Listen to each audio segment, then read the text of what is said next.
Let me give you the day that turns your life around as quickly as I can. I got 4 parts to the day that turns your life around, and then we're finished for the day.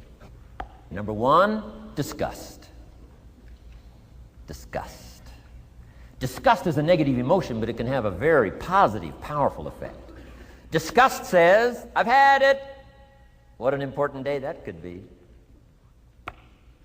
I've had it. Wow. I met a beautiful, powerful, accomplished executive lady in New York. The company invited me to come in. This lady was a vice president, extraordinary lady. I got to know her, and I found out her story. I said, how did you get here? Big income.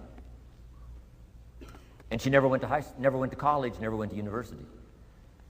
I said, how did you get here? Executive, powerful, income. She said, well, let me tell you part of the scenario. She said, when I was a young mother a few years ago, she said, one day I asked my husband for $10. And he said, what for?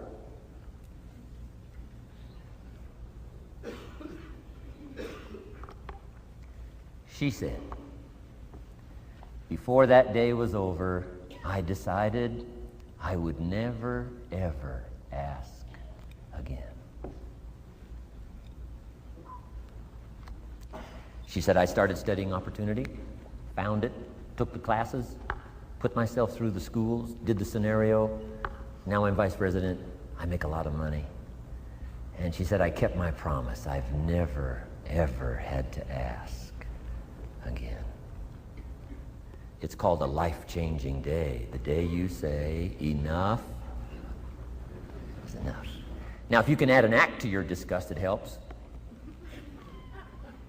A man takes a shotgun to his car, blows out every window, destroys every tire, puts 100 rounds in it, and says, I've driven this embarrassing thing for the last time.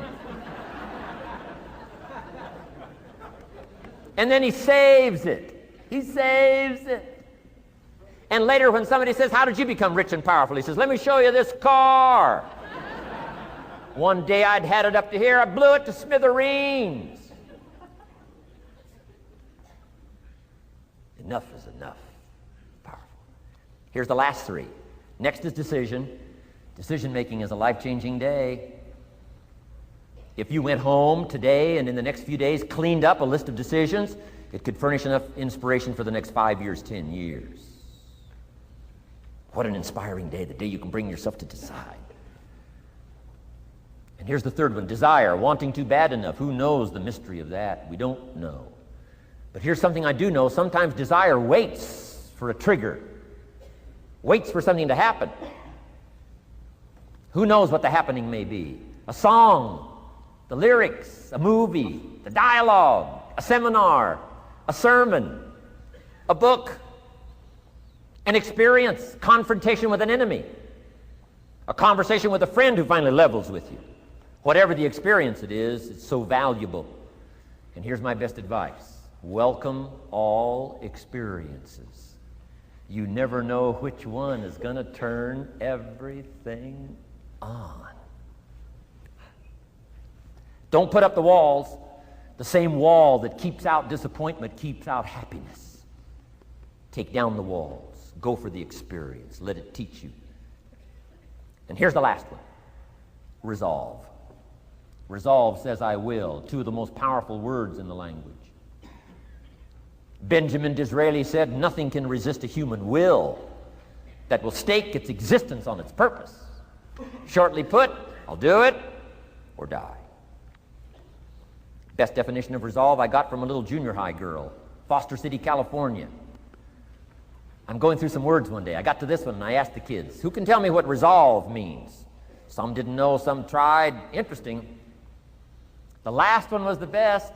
Little girl about 3 years back, she said, I think I know, Mr. Rohn. I said, what? She said, I think resolve means promising yourself you will never give up. I said, that's the best I've ever heard. She's probably giving seminars somewhere today, right? I mean, that's the best I've heard. I asked the kids, how long should a baby try to learn how to walk? How long would you give your average baby? Before you say, hey, enough's enough. No. Any mother in the world would say, you're crazy. My baby is going to keep trying what? Until. What a magic word. I want you to write it down. Until. Promise yourself you'll read the books until your skills change. You'll go to seminars until you get a handle on it. You'll listen to it until it makes sense. You'll go for it until you understand it. You'll practice it until you develop the skill. Never give up until, however long that is. Step by step, piece by piece, book by book, word by word, apple by apple. Walk around the block, walk around the block. Go for it. Don't miss the chance to grow, and resolve that you'll pay the price until you learn, change, grow, become.